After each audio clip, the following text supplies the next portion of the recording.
All right, welcome to The Explainer. Today we're diving into a genuinely wild, highly emotional transition period in Scottish football. We're looking at a time when the balance of power shifted so dramatically between two of the game's fiercest rivals. Honestly, whether you bleed your team's colors or you're just fascinated by how massive sporting empires can rise and suddenly fall, the mechanics behind this shift are absolutely captivating. So, here's how we're going to break this down. First, we'll look at the doomed dream, then Rangers' resurgence, next, the boardroom disconnect, and we'll wrap it all up with passion or entitlement. Okay, part 1, the doomed dream, Celtic summer of discontent. Picture this. You're going into a monumentally important season, right? Celtic faced a massive fork in the road.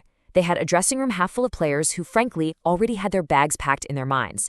But instead of cashing in, the board took a massive gamble.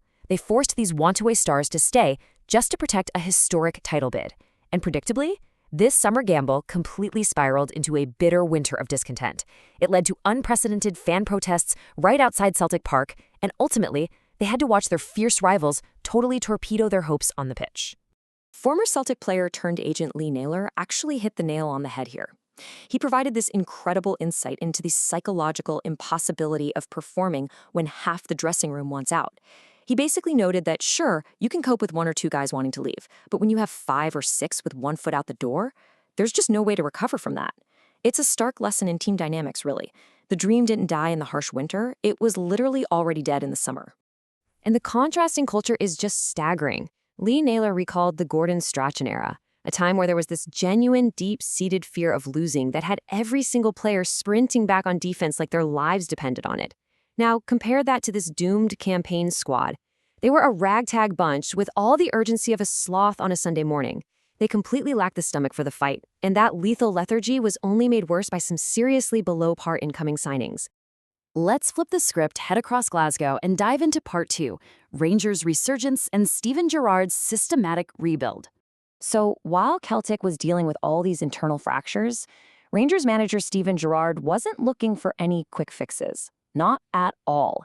He executed a ruthless long-term vision. Phase 1, wipe the slate clean over a couple of transfer windows. Phase 2 meant moving on those older legacy players coming to the end of their careers, guys like Kenny Miller. And the final, absolutely crucial step was forging a brand new spine for the team. He recruited players who simply weren't scared of the spotlight or the big occasion.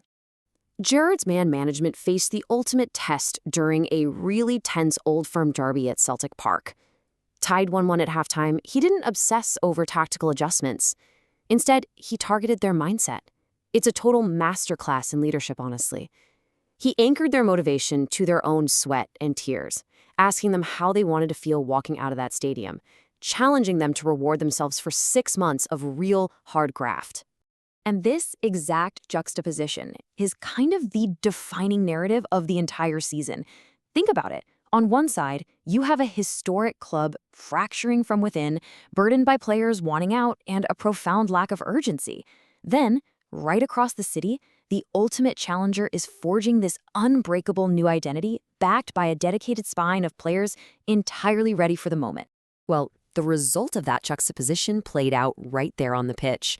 Rangers secured a massive, comprehensive 2-1 victory away at Celtic Park. And this wasn't just 3 points on a table, folks. It was a highly symbolic victory, proving Rangers' rebuild was finally complete. They weathered the emotional storm, executed their strategy, and showed they were completely ready to challenge the established hierarchy of Scottish football. Which brings us to part 3, boardroom disconnect, or as some call it, the corporate bottleneck. To really wrap our heads around the fan outrage, we have to talk about the term penny pinching. This phrase perfectly captures the growing resentment toward a board that fans felt was consistently choosing frugality over footballing ambition. Look, when a club boasts dominant domestic success and massive commercial revenues, fans expect investment to keep the engine running, right? When the purse strings inexplicably tighten instead, trust doesn't just fracture, it totally shatters. And the board's erratic search for a new coach only poured gas on the fire. It was all over the map. First, they bring back Martin O'Neill on a short 1-year deal. It's a Band-Aid that left the long-term completely up in the air. Then, talks with cup-winning coaches Sean Maloney and Mark Fotheringham completely break down over financial differences, which just fills the fan base with utter dread. And the cherry on top? Simply holding talks with Robbie Keane for the top job sparked an absolute uprising and ferocious backlash. It just looked like a completely disjointed strategy. And those strategic failures extended straight into recruitment. The crazy thing is, former players turned agents saw the warning signs of a broken recruitment process way before the season went off the rails. Lee Naylor actually pitched potential signings early on, only to hit a brick wall from the head of football operations, Nicky Hammond. The club was basically flying blind into the future. They failed to prepare, failed to bring youth players through, and ultimately paid a huge price for a staggering lack of institutional foresight. Finally, let's dive into part 4, passion or entitlement. We're going to unpack the psychology of the fans and the labels placed on them. It all boils down to this. Are these fans acting out of blind hysteria, or are they just maintaining standards? When a team is this historically successful, the line between expecting a win and demanding basic structural competence gets really blurry for outside observers. If you listen to commentators, you'll hear the word meltdown thrown around constantly. It's become this lazy catch-all term in Scottish football discourse. But taking an impartial view means we actually have to look at what the fans are saying. I mean, it's so much easier to label a reaction a meltdown than to actually engage with the substance of what a furious fan base is screaming about, right? Because when you stop and actually listen to them, their frustrations aren't about a single lost match. They are highly structured and specific. They're pointing at poor squad depth, dropping governance standards, mismanagement of fixtures, and a severe lack of boardroom transparency. This isn't a rational emotion. This is a highly engaged community, accurately diagnosing systemic rot within the club they love.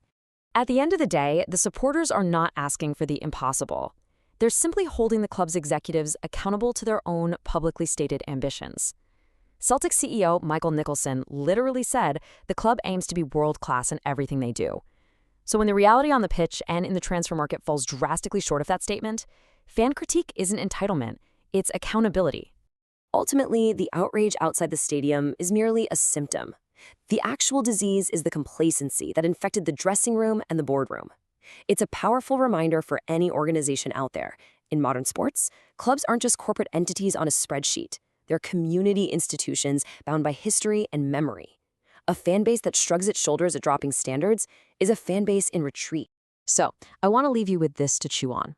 In modern football, when does holding your club to its own standards cross the line?